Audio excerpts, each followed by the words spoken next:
जय संतोषी माता। संतोषी माता के पिता गणपति और माता रिद्धि सिद्धि हैं। इनका परिवार धन धान्य, सोना चांदी, मोती मूंगा तथा रत्नों से भरा है। पिता गणेश की कृपा से दरिद्रता और कलह का नाश, घर में सुख तथा शांति, बाल गोपाल से भरा परिवार, व्यापार में लाभ ही लाभ, मन की सर्व कामनाओं की पूर्ति और शोक विपत्ति चिंता आदि सब दूर होती हैं। कथा प्रारंभ करने से पहले पवित्र स्थान पर एक तांबे का कलश जल से भरकर रखें। उस कलश के ऊपर एक कटोरी में गुड़ और चना रखें। ध्यान रहे, प्रसाद सदैव सवाया ही चढ़ाया जाता है, जैसे ₹1.25 का, ₹2.5 का। अपनी क्षमता के अनुसार ही प्रसाद लें। माता प्रेम और श्रद्धा की भूखी हैं, मात्रा की नहीं। कथा कहने वाला अपने सीधे हाथ में गुड़ और चना रखे। कथा सुनने वाले बीच बीच में संतोषी माता की जय बोलते रहें।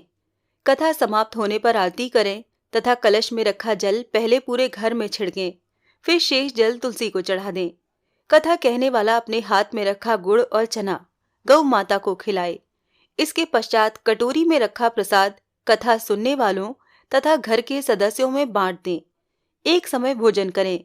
जितने शुक्रवार व्रत करने का संकल्प किया हो, वो समय पूरा होने पर उद्यापन करना आवश्यक है। उद्यापन में घर के तथा पड़ोस के बच्चों को बुलाकर भोजन करवाकर यथाशक्ति दक्षिणा दें। इस दिन घर में कोई खटाई का सामान न बनाएं। विधि के अनुसार व्रत करने से व्रतकर्ता की सभी मनोकामनाएं पूर्ण होंगी। परिवार में सुख शांति और व्यापार में उन्नति के लिए ये व्रत सर्वोत्तम तथा अत्यधिक सरल है। अब शुरू करते हैं संतोषी माता की व्रत कथा। एक बुढ़िया के 7 बेटे थे। 6 बेटे कमाने वाले थे और एक बेटा निकम्मा था। बुढ़िया माँ 6 पुत्रों का झूठा 7वें को देती। 7वां पुत्र एक दिन अपनी पत्नी से बोला, देखो मेरी माता का मुझ पर कितना प्रेम है। वो बोली, क्यों नहीं, सबका झूठा बचा हुआ तुमको खिलाती हैं। वो बोला, मैं नहीं मानता, जब तक मैं आंखों से नहीं देखूंगा मान ही नहीं सकता। पत्नी ने हंसकर कहा, देख लोगे तब तो मानोगे। कुछ दिन बाद एक बड़ा त्योहार आया। घर में 7 प्रकार के भोजन और चूरमा के लड्डू बने। वो पत्नी की बात को जांचने के लिए सिरदर्द का बहाना बनाकर पतला कपड़ा सिर पर ओढ़कर रसोई में जाकर सो गया और कपड़े में से सब देखता रहा। 6 भाई भोजन करने आए। उसने देखा माँ ने उनके लिए सुंदर सुंदर आसन बिछाए, 7 प्रकार की रसोई परोसी और आग्रह कर करके उन्हें भोजन कराती रही। वो देखता रहा। 6 भाई भोजन करके उठ गए। तब माँ ने उनकी थालियों में से लड्डुओं के टुकड़ों को उठाया और एक लड्डू बनाया। झूठन साफ करके माँ ने उसे पुकारा, उठ बेटा उठ, तेरे भाइयों ने भोजन कर लिया, तू भी उठकर भोजन कर ले। उसने कहा, माँ मुझे भोजन नहीं करना, मैं परदेश जा रहा हूँ। माता ने कहा, कल जाना हो तो आज ही चला जा। वो बोला, हाँ हाँ जा रहा हूँ। ये कहकर वो घर से निकल गया। चलते समय उसे पत्नी की याद आई। वो गौशाला में कंडे थाप रही थी। वहां जाकर वो बोला, मेरे पास तो कुछ नहीं है, ये अंगूठी है, सो ले लो और अपनी कोई निशानी मुझे दे दो। वो बोली, मेरे पास क्या है, ये गोबर भरा हाथ है। ये कहकर पत्नी ने उसकी पीठ पर गोबर के हाथ की थाप मार दी और वो चल दिया। चलते चलते दूर देश में पहुंचा। वहां एक साहूकार की दुकान थी। वहां जाकर बोला, सेठ जी मुझे नौकरी पर रख लो। साहूकार को नौकर की सख्त जरूरत थी। साहूकार ने कहा, काम देख कर तनख्वाह मिलेगी। उसने कहा, सेठ जी जैसा आप ठीक समझें। उसे साहूकार के यहाँ नौकरी मिल गई। वो वहां दिन रात काम करने लगा। कुछ दिन में दुकान का लेन देन, हिसाब किताब, ग्राहकों को माल बेचना, सारा काम करने लगा। साहूकार के 7-8 नौकर थे। वो सब चक्कर खाने लगे, लेकिन उसने अपनी लगन, परिश्रम और ईमानदारी से सभी को पीछे छोड़ दिया। उसे अपने किए का फल मिला। सेठ ने भी उसका काम देखा और 3 महीने में ही उसे मुनाफे में साझीदार बना लिया। परिश्रम करते करते 12 वर्ष में ही वो नगर का नामी सेठ बन गया और सेठ अपना सारा कारोबार उस पर छोड़कर बाहर चला गया। इधर उसकी पत्नी पर क्या बीती वो सुने। सास ससुर उसे दुख देने लगे। गृहस्थी का काम करवाकर उसे लकड़ी लेने जंगल में भेजते। इस बीच घर की रोटियों के आटे से जो भूसी निकलती उसकी रोटी बनाकर रख दी जाती और फूटे नारियल की नरेली में पानी दिया जाता। इस तरह दिन बीतते रहे। एक दिन वो जब जंगल में लकड़ी लेने जा रही थी, तब उसे रास्ते में बहुत सी स्त्रियां संतोषी माता का व्रत करती दिखाई दी। वो वहां खड़ी होकर पूछने लगी, बहनों, ये तुम किस देवता का व्रत करती हो और इसके करने से क्या फल मिलता है? इस व्रत के करने की क्या विधि है? यदि तुम अपने व्रत का विधान मुझे समझा कर कहोगी तो मैं तुम्हारा बड़ा एहसान मानूंगी। उनमें से एक स्त्री बोली, सुनो, ये संतोषी माता का व्रत है। इसके करने से निर्धनता, दरिद्रता का नाश होता है, लक्ष्मी आती है, मन की चिंताएं दूर होती हैं, घर में सुख होने से मन को प्रसन्नता और शांति मिलती है, निपुति को पुत्र मिलता है, प्रीतम बाहर गया हो तो वो शीघ्र लौट आता है, कुंवारी कन्या को मनपसंद वर मिलता है, चलता मुकदमा खत्म हो जाता है, कलह कलेश की निवृत्ति होती है, सुख शांति होती है, घर में धन जमा हो जाता है, धन जायदाद का लाभ होता है, और भी मन में जो कुछ कामना हो वो सब संतोषी माता की कृपा से पूरी हो जाती है। इसमें कोई संदेह नहीं है। वो पूछने लगी, ये व्रत कैसे किया जाता है, ये भी बताओ तो बड़ी कृपा होगी। वो स्त्री कहने लगी, बिना परेशानी, श्रद्धा और प्रेम से जितना भी बन सके प्रसाद लेना। 5.25 पैसे से 5.25 आने से या इससे भी ज्यादा शक्ति और भक्ति के अनुसार गुड़ और चना लें। हर शुक्रवार को निराहार रहकर कथा कहना, सुनना, इसके बीच क्रम नहीं टूटे। लगातार नियम पालन करना। सुनने वाला कोई ना मिले तो घी का दीपक जलाकर उसके आगे जल के पात्र को रखकर कथा कहना, परंतु नियम न टूटे। जब तक कार्य सिद्ध न हो नियम पालन करना और कार्य सिद्ध हो जाने पर व्रत का उद्यापन करना। 3 मास में माता पूरा फल प्रदान करती हैं। यदि किसी के खोटे ग्रह हों तो भी माता 1 वर्ष में अवश्य उन्हें अनुकूल करती हैं। कार्य सिद्ध होने पर ही उद्यापन करना चाहिए, बीच में नहीं। उद्यापन में 2.5 सेर आटे का खाजा तथा इसी अनुसार खीर तथा चने का साग बनाना, 8 बच्चों को भोजन कराना, जहां तक मिले देवर जेठ भाई बंधु कुटुंब के लड़के लेना, न मिले तो रिश्तेदारों और पड़ोसियों के लड़के बुलाना, उन्हें भोजन कराकर यथाशक्ति दक्षिणा देना, माता का नियम पूरा करना। ध्यान रखना, उस दिन घर में कोई खटाई न खाए। ये सुनकर वो वहां से चल दी। रास्ते में लकड़ी के बोझ को बेच दिया और उन पैसों से गुड़ चना लेकर माता के व्रत की तैयारी करके आगे चली। रास्ते में संतोषी माता के मंदिर में जाकर माता के चरणों में लौटने लगी।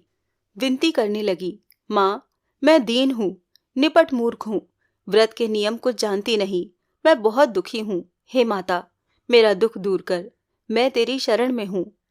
माता को दया आ गई।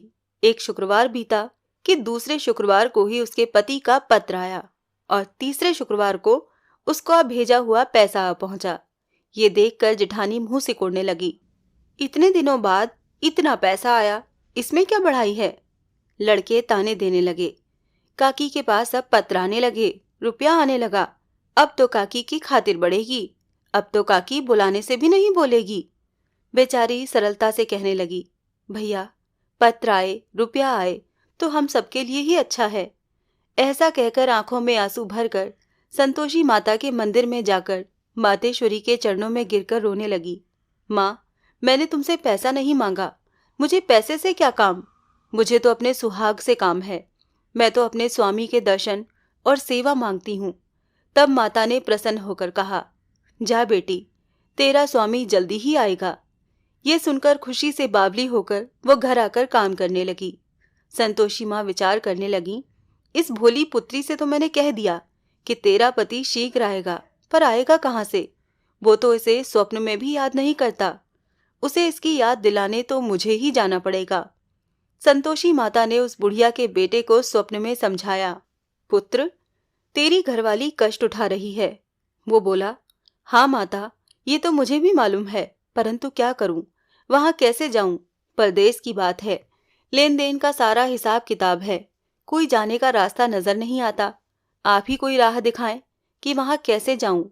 माता कहने लगी, सवेरे नहा धोकर संतोषी माता का नाम ले, घी का दीपक जलाकर दंडवत कर और दुकान पर जा बैठना। देखते देखते तेरा सारा लेन देन चुक जाएगा, जमा माल बिक जाएगा, सांझ होते होते धन का ढेर लग जाएगा। वो अगले दिन सुबह बहुत जल्दी उठा। उसने अपने मित्र, बंधुओं, परिचितों से स्वप्न में माता द्वारा कही गई बात कह सुनाई। वो सब उसकी बात सुनकर उसकी खिल्ली उड़ाने लगे।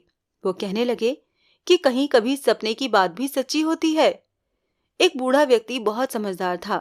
वो बोला, देखो भाई, मेरी बात मानो। इस तरह सांच या झूठ कहने के बदले देवता ने जैसा कहा है वैसा ही करना। तेरा क्या जाता है। बूढ़े की बात सुनकर नहा धोकर उसने संतोषी माता को प्रणाम किया। फिर घी का दीपक जलाकर दुकान पर जा बैठा। शाम तक धन का ढेर लग गया। वो हैरान हो गया। मन में संतोषी माता का नाम लेकर प्रसन्न होकर घर जाने के वास्ते गहना, कपड़ा और सामान खरीदने लगा। सब काम से निपट कर अपने घर को रवाना हुआ। उधर उसकी पत्नी जंगल में लकड़ी लेने गई। लौटते वक्त थक जाने के कारण संतोषी माता के मंदिर पर विश्राम करने बैठ गई। ये तो उसका रोज रुकने का स्थान था। धूल उड़ती देख उसने माता से कहा, हे माता, ये धूल कैसी उड़ रही है। माँ ने कहा, पुत्री, तेरा पति आ रहा है।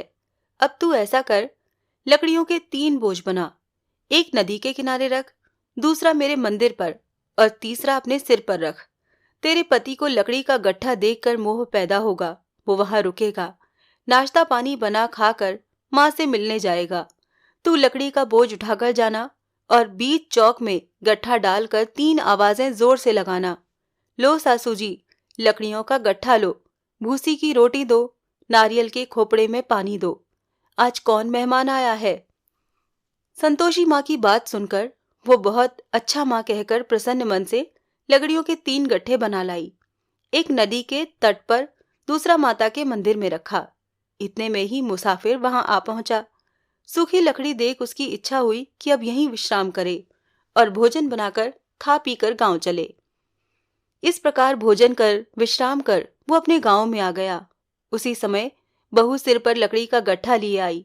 उसने गट्ठा आंगन में डाल जोर से 3 आवाजें दी। लो सासू जी, लकड़ी का गट्ठा लो, भूसी की रोटी दो, नारियल के खोपड़े में पानी दो। आज कौन मेहमान आया है। ये सुनकर सास ने अपने दिए हुए कष्टों को भुलाने हेतु कहा, बहू, तू ऐसा क्यों कहती है। तेरा मालिक ही तो आया है। बैठ, मीठा भात खाकर कपड़े गहने पहन। पत्नी की आवाज सुनकर उसका स्वामी बाहर आया और उसके हाथ में पहनी अंगूठी देखकर व्याकुल हो गया। उसने माँ से पूछा, माँ, ये कौन है। माँ बोली, बेटा, ये तेरी पत्नी है। आज 12 वर्ष हो गए। जब से तू गया है तब से सारे गांव में जानवर की तरह भटकती फिरती है। कामकाज कुछ करती नहीं, 4 समय आकर खा जाती है। अब तुझे देखकर भूसी की रोटी और नारियल के खोपरे में पानी मांगती है। वो बोला, ठीक है माँ, मैंने इसे भी देखा है और तुम्हें भी। अब मुझे दूसरे घर की चाबी दो, मैं उसमें रहूंगा। ठीक है बेटा, जैसी तेरी मर्जी, कहकर माँ ने चाबी का गुच्छा बेटे के सामने रख दिया। उसने दूसरे घर को खोलकर सारा सामान जमाया। एक ही दिन में वहां राजा के महल जैसा ठाट बाट बन गया। अब क्या था, वो सुख भोगने लगी। अगला शुक्रवार आया तो उसने पति से कहा, मुझे संतोषी माता का उद्यापन करना है।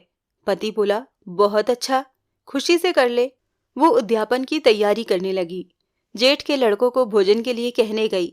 उन्होंने मंजूर किया, परंतु पीछे से जेठानी ने अपने बच्चों को सिखाया, देखो रे, भोजन के समय सब लोग खटाई मांगना, जिससे उसका उद्यापन पूरा ना हो। लड़के भोजन करने आए।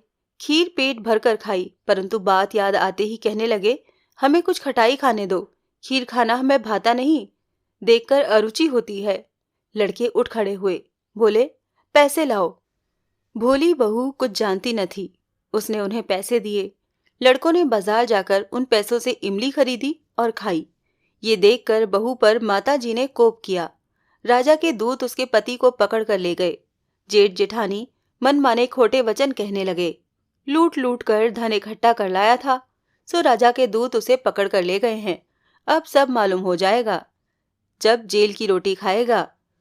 बहू से ये वचन सहन नहीं हुए। वो संतोषी माता के मंदिर में गई और कहने लगी, माता, तुमने ये क्या किया, हंसाकर क्यों रुलाया। माता बोली, पुत्री, तूने मेरा व्रत भंग किया है, इतनी जल्दी सब बातें भुला दी।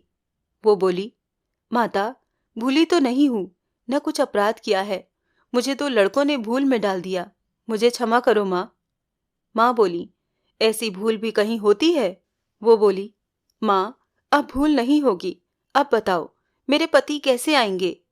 माता ने कहा, पुत्री जा, तेरा पति तुझे रास्ते में ही आता मिलेगा। वो मंदिर से निकलकर बाहर आई तो रास्ते में उसे अपना पति आता हुआ मिला। उसने पूछा, कहाँ गए थे? वो बोला, इतना धन जो कमाया है उसका कर राजा ने मांगा था, वो भरने गया था। वो प्रसन्न होकर बोली, भला हुआ, अब घर चलो। फिर अगला शुक्रवार आया। वो बोली, मुझे माता का उद्यापन करना है। पति ने कहा, ठीक है, करो। वो फिर जेठ के लड़कों से भोजन को कहने गई। जेठानी ने लड़कों को सिखा दिया कि तुम पहले ही खटाई मांगना। लड़के भोजन करने बैठे, परंतु भोजन करने से पहले ही कहने लगे, हमें खीर पूड़ी नहीं भाती, जी बिगड़ता है, कुछ खटाई खाने को दो। बहू बोली, खटाई खाने को नहीं मिलेगी, खाना हो तो खाओ। उनके उठकर चले जाने पर उसने ब्राह्मणों के लड़के बुलाकर भोजन करवाया। दक्षिणा की जगह उन्हें एक एक फल दिया। इससे संतोषी माता प्रसन्न हो गई। माता की कृपा से 9 महीने बाद उसको चंद्रमा के समान एक सुंदर पुत्र प्राप्त हुआ। पुत्र को लेकर वो प्रतिदिन संतोषी माता के मंदिर में जाने लगी।